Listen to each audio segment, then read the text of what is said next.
Señores, finalmente Kamala Harris ha hecho su tan esperada propuesta económica. Esta que tiene como eje central el cobro de impuestos a los más ricos. ¿Qué es lo que significa todo esto para la clase media? ¿Será que finalmente los multimillonarios tendrán que pagar su parte justa? Señores, Harris ha comenzado a responder a las peticiones tanto de los medios como de los votantes, quienes, como bien sabemos, llevan meses exigiendo un plan económico que sea claro. Todo esto antes de las elecciones de noviembre. Así que te invito a que te quedes hasta el final de este video, ya que vamos a estar desglosando todo lo que tienes que saber sobre este plan y sus posibles implicaciones. Vamos a desglosar esto en tres partes, para que sea un poco más fácil de entender. Primero quiero que hablemos del discurso que tuvo Harris en Pittsburgh la semana pasada, cómo intentó equilibrar su mensaje. Y luego de esto vamos a analizar esta propuesta de impuestos a los multimillonarios y a las grandes corporaciones. Y finalmente vamos también a estar discutiendo un poco el impacto que esto podría tener en los votantes, especialmente en aquellos que aún están indecisos. Así que vamos a ello. Este pasado miércoles, Kamala Harris pronunció un discurso clave en el Club Económico de Pittsburgh. Este evento fue importante, no solo porque lanzó su tan esperado plan económico, sino que también reveló el contenido de su nuevo libro de políticas, titulado Un nuevo camino a seguir para la clase media. Harris está en una situación muy particular, ya que se ha tomado el relevo, de Joe Biden como candidata demócrata a la presidencia, lo cual significa que sus propuestas ahora estarán bajo un escrutinio aún mayor. Durante este discurso, Harris trató de hacer ciertos malabares con dos públicos muy distintos. Por un lado teníamos a los que son los votantes indecisos, quienes serán claves en estas elecciones de noviembre. Y por el otro lado, quería mantener motivados a aquellos votantes que ya están entusiasmados con su candidatura. ¿Y cómo lo hizo? Pues intentó mantener un tono pragmático, sin caer en la trampa de usar este lenguaje demasiado polarizante. De hecho, una de sus frases más destacadas fue la siguiente: creo que no deberíamos dejarnos limitar por la ideología, y en cambio deberíamos buscar soluciones prácticas a los problemas.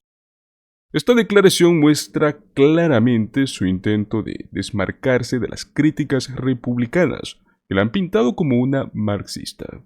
Sin embargo, también es evidente que Harris no quiere perder de vista su objetivo: presentar un plan económico que ponga en el centro a la clase media. El reto para ella es evitar caer en los clichés que los republicanos utilizan para criticarla, pero al mismo tiempo proponer soluciones que realmente hagan una diferencia en la vida de las personas. En este sentido, el discurso fue menos detallado de lo que muchos esperaban.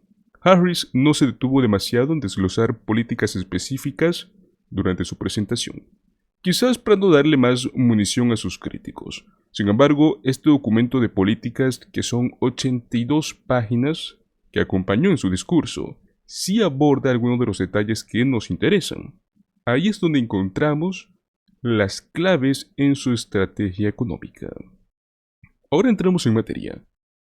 El famoso plan económico de Kamala Harris propone algunas medidas muy interesantes, especialmente en lo que respecta a los impuestos a multimillonarios y a las grandes corporaciones. Para empezar, Harris quiere implementar un impuesto mínimo sobre la renta para los multimillonarios, aunque aún no se ha revelado exactamente cuál va a ser este monto de este impuesto. Lo importante es que Harris ya está enviando este mensaje claro: que los más ricos van a tener que pagar su parte justa. Yo creo que muchos hemos escuchado, exactamente esta cita, de que los ricos tienen que pagar su parte justa. Lo hemos escuchado por años en torno a temas como el seguro social, en torno al tema de los impuestos, etc. Y pues hoy se hizo realidad, ya es un plan. Y esto no va dirigido solo a individuos, sino también a las corporaciones, a las empresas. Uno de los puntos que más destacó en esta propuesta es la necesidad de revertir los recortes fiscales de Donald Trump del año 2017. Según Harris, estos recortes han beneficiado desproporcionadamente a las grandes empresas, permitiéndoles pagar tasas impositivas que, señores, son ridículamente bajas. De hecho, según el documento que presentó, las grandes empresas están pagando tasas impositivas efectivas de menos del 10%. Y adivinen, no han usado esas ganancias para mejorar las condiciones de los trabajadores, ni para hacer nuevas inversiones en el país. Tuvimos un estudio reciente dentro del Centro de Presupuesto y Prioridades Políticas, el cual confirmó esta sospecha. De acuerdo con este estudio, las grandes corporaciones no trasladaron las ganancias de los recortes fiscales a sus empleados, ni a la economía en general. En lugar de eso, vimos cómo muchas de esas compañías aumentaron sus ganancias, pero sin que eso se tradujera en beneficios para los trabajadores en promedio. Entonces, ¿qué es lo que propone Harris? Ella quiere elevar la tasa impositiva corporativa al 28%, un nivel que según ella es razonable y que está por debajo del 35% que las empresas más ricas pagaban antes de los recortes de Donald Trump. ¿Y cómo esto puede afectar a las empresas grandes? Bueno, se señala que al menos 55 de las mayores corporaciones estadounidenses no pagaron impuestos federales sobre la renta en el año 2020, a pesar de haber recibido $3.500 millones en devoluciones. Señores, yo creo que para muchos esto debería ser indignante. Y pues precisamente esto es lo que Harris quiere cambiar. ¿Qué te parece? ¿Crees que esta subida de impuestos es justa? ¿O será que las empresas encontrarán la manera de esquivar estos nuevos impuestos? Este es un dato que no podemos ignorar. Si Kamala Harris quiere ganar en noviembre, va a tener que convencer a estos votantes indecisos de que su plan económico es el correcto. Aquí es donde su propuesta de subir los impuestos a los ricos y a las grandes corporaciones entra en juego. Ella está apostando a que los votantes de clase media, que han sentido que las políticas fiscales de Trump los dejaron atrás, apoyarán un enfoque que busca hacer que los ricos paguen lo que les corresponde. La pregunta aquí es, ¿será suficiente? La economía es un tema complicado, y como sabemos, las propuestas fiscales pueden polarizar a los votantes. Harris tiene que caminar por una cuerda floja. Por un lado, tiene que asegurar a la clase media de que este plan va a mejorar su situación económica. Y por el otro lado, debe evitar alienar a los votantes indecisos que podrían ver con cierto escepticismo este aumento de impuestos, aunque no les afecte directamente. Yo creo que aún está por verse si es que esta estrategia económica será la que le dé esta ventaja que necesita.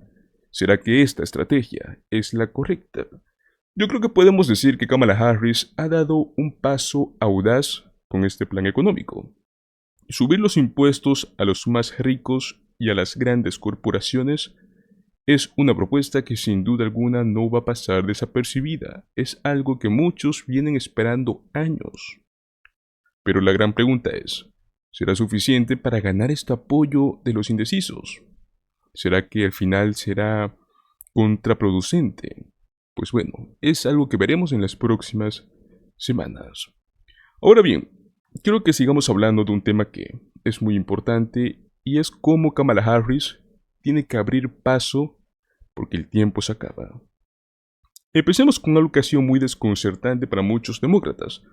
Kamala Harris, a pesar de todo su trabajo y toda su energía, aún no logra consolidarse como la favorita en los estados en disputa. Es cierto, ahora ya tiene mucha ventaja. Ha sobrepasado a Trump en muchos detalles, pero yo creo que en este punto debemos pensar en que ella debe lograr ganar esto sólidamente. Estos son los estados que pueden definir las elecciones, los estados péndulos, aquellos que históricamente han sido cruciales para inclinar la balanza. Las encuestas nos dicen que Harris prácticamente está mucho mejor que Biden en comparación en estos últimos meses. Aquí viene algo realmente sorprendente. Luego del tan esperado debate con Donald Trump, donde más de 67 millones de personas lo vieron en acción, Una cuarta parte de los encuestados aún dijo que no sabían lo suficiente sobre ella. Obviamente, pues hubo otro gran porcentaje, más de la mitad, que pues terminó decidiendo que sí quieren votar por Kamala Harris. Pero bueno, estamos hablando también de una gran cantidad de personas que aún están indecisas. Como les mencioné, es parte clave para Kamala Harris ganarse a los indecisos. Donald Trump, por un lado, pues lo veo muy difícil que logre emparejarse con los indecisos. Es una situación difícil, pero pues sin duda alguna no está perdido. Harris está en buenos aspectos actualmente. Todavía tiene este margen de crecimiento diario, o sea, no se ha atascado como pasó con Donald Trump. Hay millones de votantes que aún pueden ser persuadidos, especialmente, como les dije, en estos estados claves donde el apoyo popular es volátil. Harris solo necesita convencer a unos miles más de votantes en esos lugares y listo, va a tener una diferencia significativa. Ahora hablemos algo que es crucial en cualquier campaña, tanto para los demócratas como para republicanos. Y es que se acaba el tiempo. No solo para Kamala Harris, también para Donald Trump. Se está acercando las elecciones. Cada día cuenta. Y lo cierto es que ya no quedan muchos grandes escenarios para que ningún candidato pueda fácilmente impactar a votantes. Algo que complica aún más las cosas es la negativa de Donald Trump a participar en más debates. O sea, esto significa que Harris no va a tener otra gran oportunidad, como la que tuvo en su primer debate, para mostrar su liderazgo frente a millones de votantes. O sea, demostrar que es mejor que Donald Trump. Entonces, ¿qué es lo que puede hacer? Esto va a depender completamente de su campaña al crear nuevas plataformas para llegar a los votantes a diario. O sea, eso es lo que están haciendo ahora. Pero como les dije, el tiempo continúa. Si es que no sigues la agenda diaria de Kamala Harris, podemos ver que cada movimiento en su campaña está diseñado para maximizar su visibilidad, desde sus discursos hasta sus entrevistas en medios de comunicación. Todo está orientado a captar la atención de los votantes indecisos. Ahora, uno de los temas que más preocupan a los votantes, y lógicamente tienen razón, es la economía, ¿no? La economía, como siempre, pues ha sido este tema dominante en la campaña. Kamala Harris lo sabe, Donald Trump lo sabe. Es por eso que están enfocando gran parte de su discurso ahora en este tema, más aún que ya sabemos cuál es su plan económico. No es para menos, señores, los votantes quieren respuestas claras y concretas sobre cómo es que se va a manejar la economía, sea quien sea que vaya a ser presidente. Pues Harris ya ofreció en este discurso clave en Pittsburgh su visión de oportunidad, que básicamente pues propone estos recortes de impuestos para la clase media, programas de atención para niños, para ancianos, un enfoque pragmático hacia el capitalismo, ayudar a la clase media. Cuando hablamos de pragmatismo, lo digo en serio, Harris ha sido muy clara en que este enfoque no debería estar limitado por una ideología, sino que debería adaptarse a lo que mejor funcione para la gente. Harris se ha descrito a sí misma como una funcionaria pública de toda la vida, alguien que entiende las limitaciones del gobierno, algo que, señores, pocos políticos están dispuestos a admitir. Es más, hizo una referencia que nos hace recordar a Bill Clinton, cuando en el año 1996 dijo que era la era del gran gobierno que habría terminado. Se parece que Harris está adoptando una postura similar, abogando por un gobierno que sea más eficiente, que sea menos intrusivo. Después de este discurso en Pittsburgh, ella también se sentó con Stephanie Ruhle, una de las periodistas más reconocidas y expertas en temas económicos. Y bueno, como era de esperarse, no hubieron rodeos. Directamente se le preguntó a Harris sobre este plan económico y cómo pensaba implementarlo. Y para mí fue una respuesta firme y clara. Se comprometió a crear 3 millones de nuevas viviendas para alquiler y propiedad antes de que termine su primer mandato. Un compromiso ambicioso que va a reducir lo que es la burocracia y va a trabajar en colaboración con los gobiernos estatales y locales. Es un proyecto en gran escala, pero bueno, Harris está decidida a lograrlo. Lo más interesante de esta entrevista fue cuando se le pidió a Harris que definiera qué diferencia a un buen arancel de un mal arancel. Esto es algo que se ha debatido mucho, al menos durante la presidencia de Donald Trump. Lógicamente, Harris no perdió la oportunidad de diferenciarse. Dijo que Trump no es necesario en estos temas, que uno debe ser serio y tener un plan real, que no se limite a ser un tema de discusión o controversia, que termine con algún tipo de signo de exclamación en un mitin. Bueno, con esta respuesta dejó más que claro que no se trata de tan solo discursos, sino de tener un plan sólido detrás de palabras vacías. Otro tema que Harris ha abordado con mucha fuerza es el rol de Donald Trump como el supuesto protector de las mujeres. Durante su campaña, Donald Trump ha repetido en varias ocasiones que él es el defensor de las mujeres en Estados Unidos. Pero Harris ha sido muy clara al respecto. No creo que las mujeres en Estados Unidos necesiten que él diga que las va a proteger. Necesita que él diga que confíen en él. Es una respuesta poderosa. Conecta con gran parte del electorado femenino, más que todo el que se siente alienado por las políticas y la retórica de Donald Trump. Harris ha sabido captar este malestar y ahora lo está usando como parte de su mensaje principal. Luego de esto, el martes pasado, Harris no tuvo eventos públicos. En este momento, todos los días es controversia si es que algún candidato no hace nada. Pero ese día se provocó rumores entre los periodistas de la Casa Blanca, quienes dijeron que Trump podría estar superándola en términos de visibilidad mediática.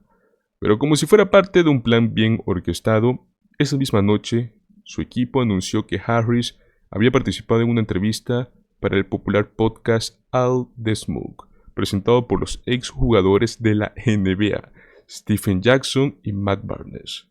Ahora, ¿por qué esto es importante? Porque este movimiento está claramente diseñado para llegar a este grupo demográfico que también es clave, los hombres jóvenes de color. Este es un segmento del electorado que se ha estado alejando mucho del Partido Demócrata en los últimos años. Y mal que mal, es cierto, se han acercado bastante a Trump. Entonces, Kamala Harris sabe que necesita reconquistar a este grupo, si es que quiere tener éxito en noviembre. Curiosamente, también está rezagada en otro grupo que debería estar a su favor, que es los votantes de color en general. A pesar de ser parte de esta comunidad, Harris va detrás de Joe Biden entre los votantes de color, lo cual yo creo que es sorprendente. No solo eso, también tiene trabajo que hacer con las mujeres blancas. Las encuestas más recientes, al menos de cadenas como CNN, nos muestran que las mujeres blancas están divididas entre Donald Trump y Kamala Harris, con un 50% apoyando a Trump y un 47% a Harris. Yo creo que esta es una tendencia que Harris va a tener que revertir si es que quiere aumentar las posibilidades de ganar. Señores, toda campaña presidencial pone al candidato en una situación delicada cuando se trata de ofrecer detalles concretos. Esto es algo que ya lo hemos visto. Por ejemplo, en 1992, Bill Clinton y Al Gore publicaron un manual llamado Putting People First, que se resumían las propuestas en economía, en seguridad, en bienestar social, entre otros temas. Esta estrategia en aquel momento funcionó para ellos. Es más, funcionó tan bien que terminó llevándolos a la Casa Blanca. Entonces yo creo que este tipo de estrategias, obviamente no digo que vayan a funcionar hoy en día, pero tomando ese enfoque es lo que creo que Kamala Harris podría obtener. Que no debería de tener miedo de dar 1 o 2 pasos audaces. O sea, es bueno que, por ejemplo, visite la frontera cuando esté en Arizona este viernes, porque este viernes va a ir. Va a tener la oportunidad de ser brutalmente honesta sobre los problemas que hemos estado viendo en estos últimos años. Por ejemplo, tomar el tema de inmigración, reconocer los errores pasados, proponer soluciones nuevas y claras para el futuro. Kamala Harris tiene frente a una carrera cuesta arriba. Aún tiene mucho tiempo para cambiar las cosas.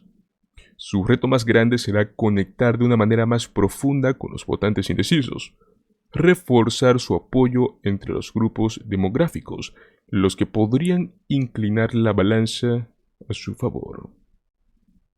Pues bueno, señores, eso es lo que tenemos. Finalmente ha llegado el día donde tenemos más que claro cuáles serán el futuro dentro del plan económico con Kamala Harris en la presidencia. Al fin se ha hecho real esta cita de que los ricos paguen su parte justa. Y bueno, pues también estaremos viendo, posiblemente en unos días, el día de mañana, a Kamala Harris hablando de inmigración. La pregunta que quiero dejarles es la siguiente. ¿Creen que Kamala Harris logrará conectar con los votantes en estados claves antes de que se acabe el tiempo? ¿O será que Donald Trump está demasiado adelantado en la carrera? Cosa que no lo veo mucho realmente. Pero bueno, déjame saber tus pensamientos en los comentarios. Y como siempre, ya que estás aquí, recuerda suscribirte a nuestro canal, dale un like a este video y compártelo con tus amigos, para que de este modo más personas sepan lo que realmente está ocurriendo en la política estadounidense. Nos vemos en el próximo análisis. Hasta luego.